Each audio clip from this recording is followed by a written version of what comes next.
You're listening to Medscape's In Discussion series on multiple myeloma, a podcast where thought leaders and clinical experts share their diverse insights and practical ideas for optimizing patient care. This series is hosted by Dr. Joseph Mikhael. Dr. Mikhael is a professor in the Clinical Genomics and Therapeutics Division at the Translational Genomics Research Institute, an affiliate of City of Hope Cancer Center. He is also the Chief Medical Officer of the International Myeloma Foundation.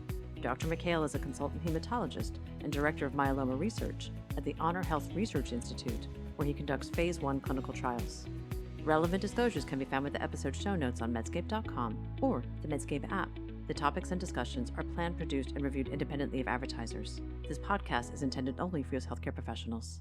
Hello, my name is Dr. Joseph Mikhael, and welcome to Season 2 of the Medscape In Discussion Multiple Myeloma podcast series.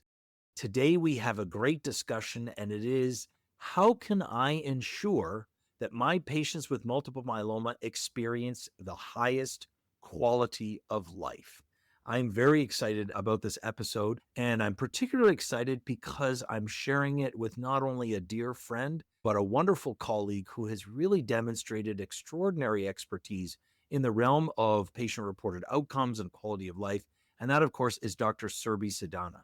Dr. Sidana is an associate professor of medicine at Stanford University. She specializes in multiple myeloma and related disorders, and she leads their myeloma CAR T and immunotherapy program at Stanford. So, Dr. Sidana, welcome to the Medscape In Discussion Multiple Myeloma podcast. Dr. Mikhael, thank you for having me. It's such a pleasure to talk to you about such an important topic of quality of life of our patients.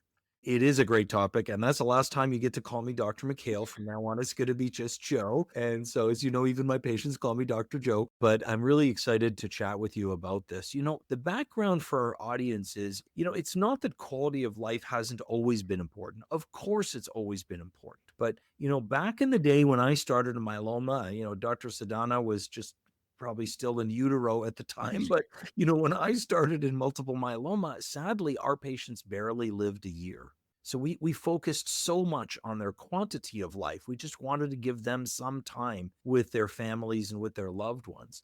Well, here we are 25, 30 years later, and the average expected survival of myeloma now has well exceeded 10 years for the majority of patients. Of course, there are some forms of very high-risk myeloma where sadly patients succumb to their disease earlier. But in general, we're seeing much, much longer quantity of life. And so perhaps more important than ever, should we be thinking about quality of life? I never want to sound cliche, Surbhi, but one of the most common things I say on a regular basis, you've probably heard me say it at talks and at meetings, is we actually don't treat myeloma, we treat people. And I know you, I have worked with you at Mayo Clinic, I've worked with you in international collaborations, and I know that this is a motif of both your research and clinical practice, of ensuring that you're not just looking at plasma cells, but that you're looking at people. And I would love to chat with you a little bit today about how do we indeed ensure that our patients get the greatest quality of life. When you think about the outcomes that we look at as hematologists and oncologists, we love to look at progression-free survival curves and we love to look at overall survival curves. But talk to me about some of the things that are perhaps even more important to our patients. Yeah. And thank you, Joe, for setting that background. I couldn't agree more with you that we treat the patient and not their myeloma. And you're right. The reason I went into this field is we've had so many exciting new therapies come up, and our patients are living a lot longer, 10 plus years on average. But how do we fill that time with joy and purpose as defined by the patient, what's appropriate with their values? So I think there's a few key themes that I would love for us to discuss on this topic. Absolutely. If I can jump in for a second, I just want to reemphasize the point that you made, that may be one of the most important take-home messages to our audience, which is that quality of life, and of course, we're going to be talking about standardized measures and so on. Like, I get that we have tools, but really, in principle, quality of life is defined by the patient themselves. What I might see as quality may be different for that patient. And I really believe in that, and I'm sure it's going to be a theme of some of the things that we discuss together. But I wanted to make sure we emphasize that, Surbhi, because if I go in with that kind of attitude about what's really important to my patient, because I might think, if I were the patient, I'd probably take a different tact because this is more important to me than that. But If I don't even know my patient's preferences, how can I give them the best quality of life? But anyway, I'm not trying to steal your thunder. I'm just trying to say that I absolutely agree with your approach. So pragmatically, what do we do to make sure that we can try and emphasize that quality of life? Yeah. So thanks for emphasizing that. I think the number one thing we can start is very pragmatic things is being appropriate with dosing of different drugs. Clinical trials don't test 15, 20 different doses, right? We have very standard dose escalation. We focus on efficacy. And then when the drugs are approved and they come to the real world, we then actually know what the real way of dosing drugs is, which is just how drug development has been for the last 20 years, although I'm hopeful this will change. Just as an example, I mean, you and I are very familiar with Velcade or bortezomib that first came out, 20 years ago and caused so much neuropathy with twice a week IV dosing. And gradually over time, we learned, oh, sub-Q is better and once a week is even better in terms of reducing the risk of neuropathy. So we all practically use once a week subcutaneous bortezomib. Similarly, with carfilzomib, we use lower dosing instead of using 70 milligrams per meter square weekly or 56 twice a week. Many of us use a lower dosing of 56 once a week to decrease the cardiovascular side effects. So I think it's being appropriate with dosing and cutting back when you need to. For example, with dexamethasone, we put so much emphasis on high dose dexamethasone, 40 milligrams every week, but our older patients can often not tolerate it. They can tolerate everything just fine and they come and complain to us about dexamethasone. So I know your motto is down with the dex. I love that. I am with you on that bandwagon. So decreasing dex or starting our older patients on a 50% dose reduced dex of 20 milligrams, since that's not where the key activity for myeloma is coming from. We have so much powerful drugs. So I think that is one theme. I really like that theme, if I can jump in here too. I mean, again, I'm old enough to know that, as I've often said, there is literally no drug in myeloma that we use today exactly the way it was introduced, right? Because as you noted, in drug development, we look for maximum tolerated dose, not for minimally effective dose. And so we've gotten into this habit of kind of giving as much as we can, but then typically over time, whether it's going from twice weekly to once weekly, bortezomib, carfilzomib, selinexor, as you said, or dose reducing or tapering down dexamethasone, or even going from IV to sub-Q with monoclonal antibodies, it really is remarkable after the trials have been done how we now in real world practice apply this. And I'm going to argue that this is particularly important in myeloma, where most community oncologists may only spend 5% of their time doing myeloma.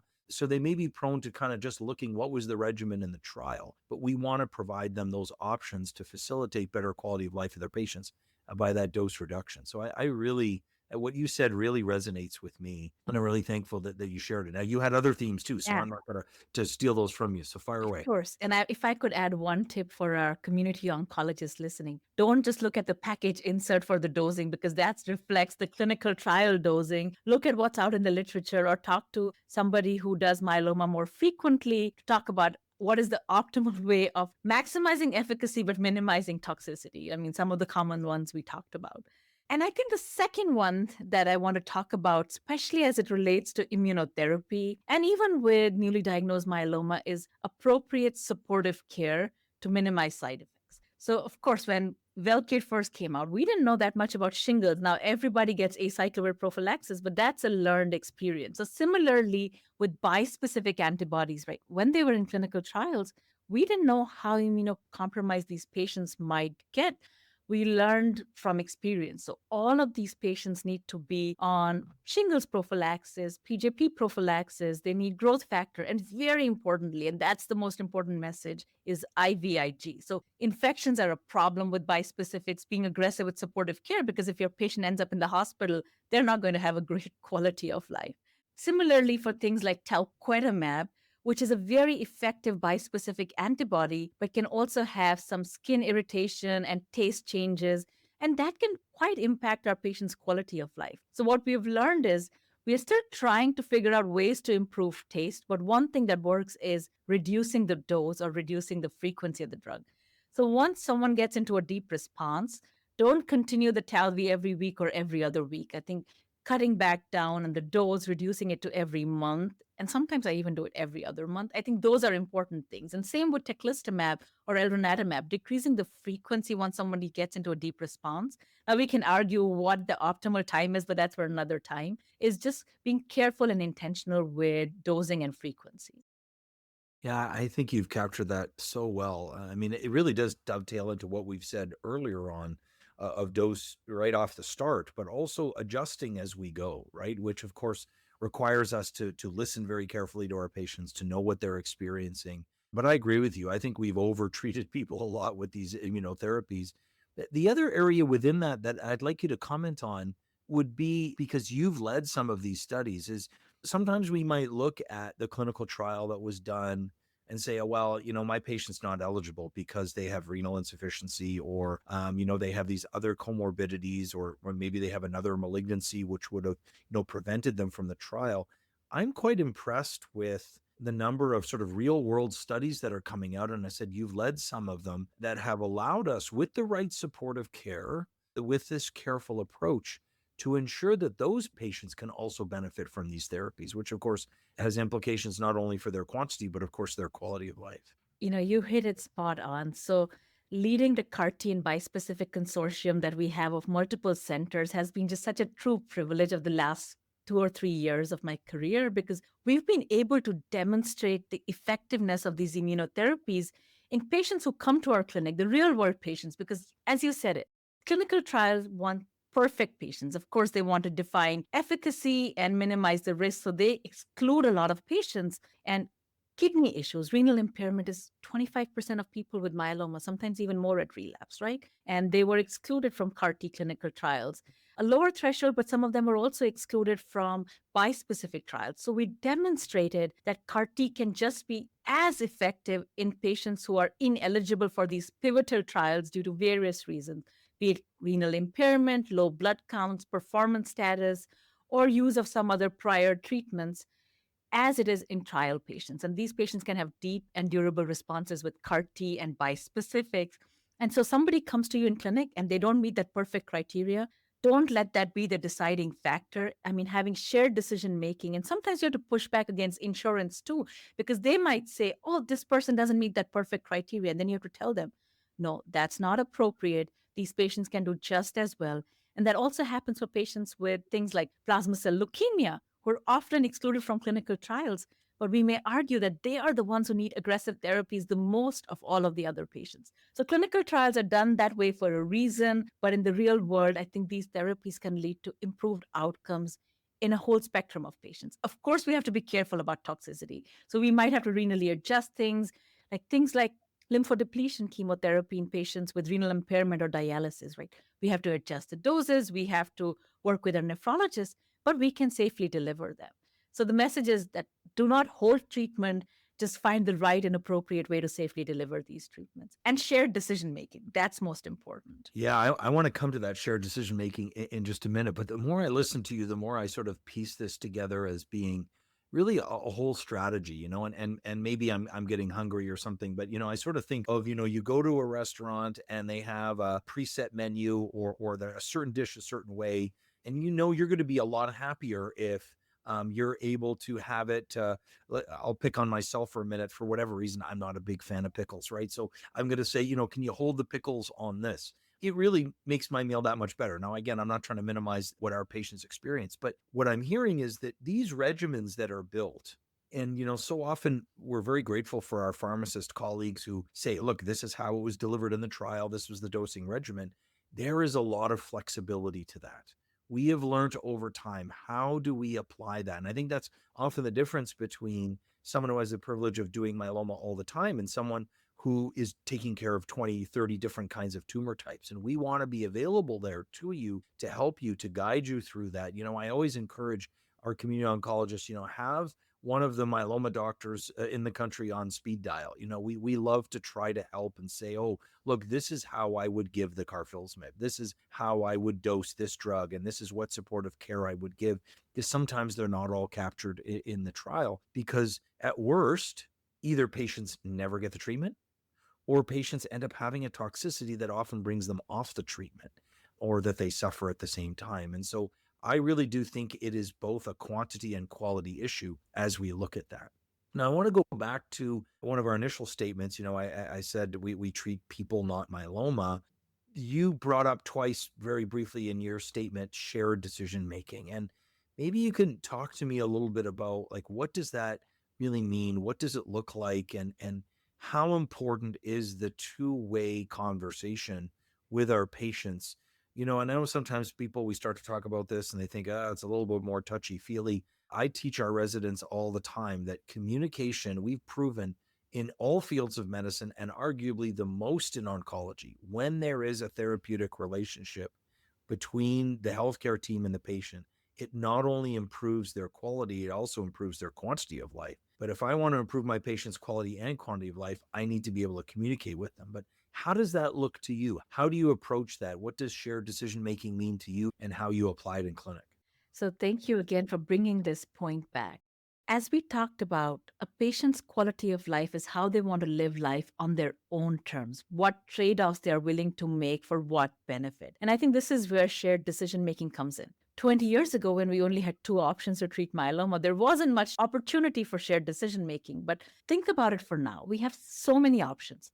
Who's right for transplant? Do they want a transplant or not? Do we do two drug maintenance or one drug maintenance? Who's appropriate for what? And at the time of relapse, we have CAR T. We have so many daratumumab and carfilzomib based combinations. And for late relapse, we have bispecifics versus CAR T. And the side effect profile is completely different. The logistics that are needed for a patient to make this happen are completely different, right? So I think all of these factors come in. And I'll give you an example. Like somebody is having a first relapse, and this is a 75-year-old patient. It's very common scenario in our patient clinic. Do they want CAR T? Carvykti or cilta-cel is FDA approved, or do we want to try something that is more conventional treatment based?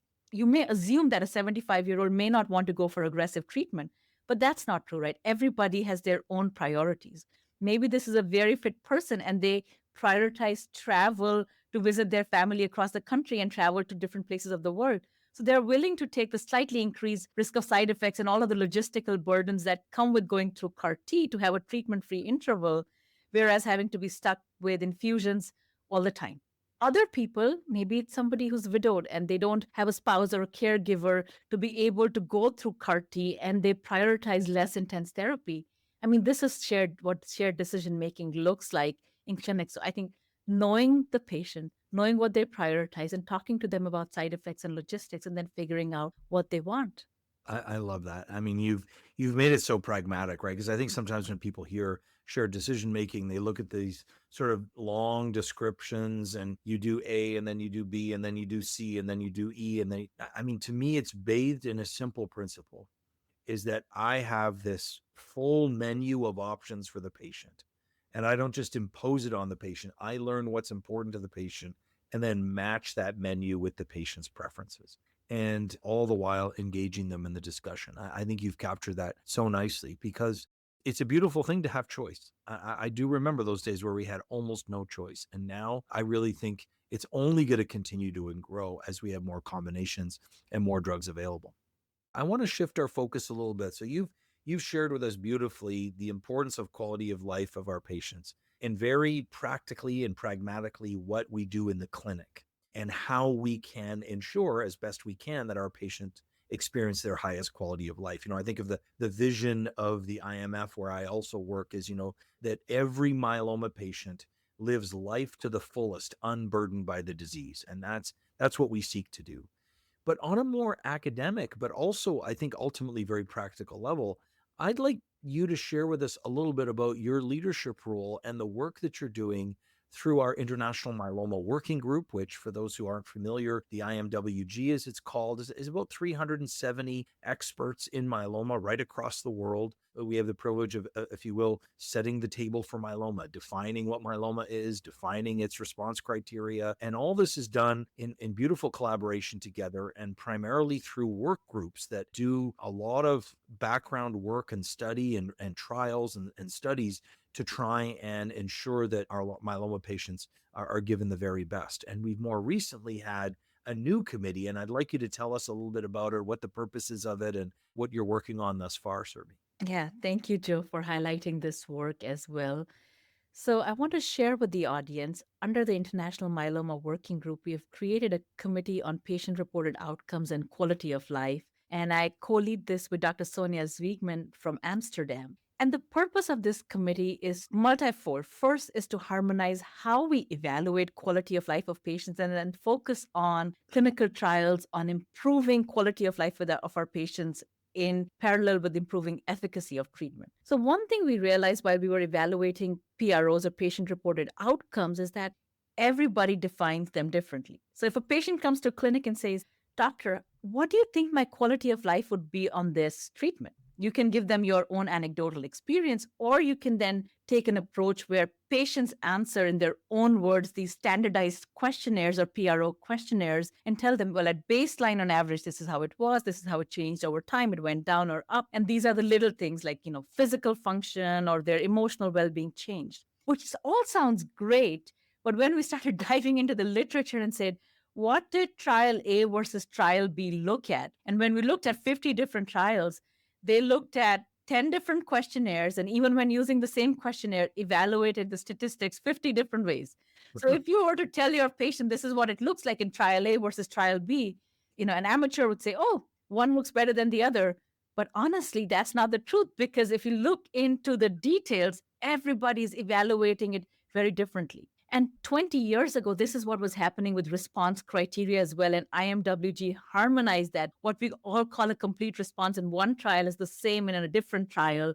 And what we call a partial response in one trial is the same in a different trial, so that we know we can compare across trials and compare efficacy. And that is the purpose of the first, initiative of this committee is, can we harmonize what we want to evaluate after a consensus with experts from around the world. We also have experts from regulatory agencies, the FDA and European Medicines Agency, and patient advocates, both from Europe and US. So have a voice and agree to what we want to measure, what standardized questionnaires are there that we can use to measure, or do we need to create our own, and then how often and how will we evaluate, and then come up with consensus recommendations so that everybody, every pharma company, every investigator, every cooperative group can take those recommendations and apply them uniformly. So when we say quality of life in trial A, we can compare it to quality of life in trial B, and then also evaluate that in our clinical practice. I just love this. I mean, this is music to my ears. One, because I do think we need that standardization, but also I think it is going to continue to elevate the importance of quality of life. I mean, a huge take-home message today for our crowd is to not just value the Kaplan-Meier survival curves, but to value quality of life. And I think sometimes we have felt that we haven't had the right tools to measure it. We want to talk to our patients. We want to listen to them. We try to understand their values and preferences, but it's hard to match that with the treatments. And that's why I think this committee at the IMWG is so fundamental. And I think going forward, it is going to have a prolific impact on, as you said, not only our research trials, but it will have an impact directly into the clinic and how we care for our patients. Well, Surbhi, believe it or not, our time has come to an end, but let me thank you for your amazing contribution to the myeloma community, but also to our podcast. It's always wonderful to be with you. So today we've talked with Dr. Surbhi Sidana about how I can ensure that my patients with multiple myeloma experience the highest quality of life. We appreciate so much, and thank you for tuning in. Please take a moment to download the Medscape app to listen and subscribe to this podcast series on multiple myeloma. This is Dr. Joseph Mikhael for the Medscape In Discussion Multiple Myeloma podcast. Thanks for listening to Medscape's In Discussion Multiple Myeloma podcast series with our host, Dr. Joseph Mikhael. Be sure to look for more In Discussion episodes wherever you get your podcasts. Check out medscape.com or the Medscape app for show notes, links, and more information on multiple myeloma.